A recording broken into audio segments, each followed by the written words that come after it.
அனைவருக்கும் வணக்கம். இந்த நடுவர் நீதிமன்றத்தில் அந்த சுருக்கு விசாரணை வழக்கு நடைபெற்றுக் கொண்டிருக்கிறது.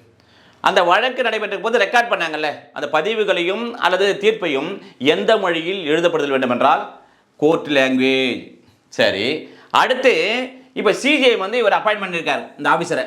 எதற்காக? இந்த ரெக்கார்டு இந்த ஜட்ஜ்மெண்ட்டினை பதிவு செய்வதற்காக தயாரிப்பதற்காக இவர் அப்பாயின்ட் பண்ணியிருக்காருன்னா, இப்போ உயர் நீதிமன்றமானது இந்த நடுவருக்கு என்னவாக உத்தரவிடலாம் என்று சொன்னால், அவ்வாறு பதிவு செய்யப்பட்ட ரெக்கார்டையும் ஜட்ஜ்மெண்ட்டையும் தயாரிப்பதற்காக யாரு இவரை கொண்டு நடுவர் அவர்கள் தயாரிப்பதற்காக உயர் நீதிமன்றமானது உத்தரவு, அதாவது அதிகாரம் வழங்கலாம். அதே போல இவ்வாறு தயாரிக்கப்பட்ட இந்த அந்த ரெக்கார்டு ஜட்ஜ்மெண்ட்டில் யார் கையொப்பமிடுதல் வேண்டும் என்றால் அந்த நடுவர் கையொப்பமிடுதல் வேண்டும். இது சொல்லுகின்ற பிரிவு 288 BNS 2023. எந்த மாற்றமில்லை. முழு ஷார்ட்ஸ் லிங்கை பயன்படுத்தி வீடியோவை பார்த்துக் கொள்ளவும்.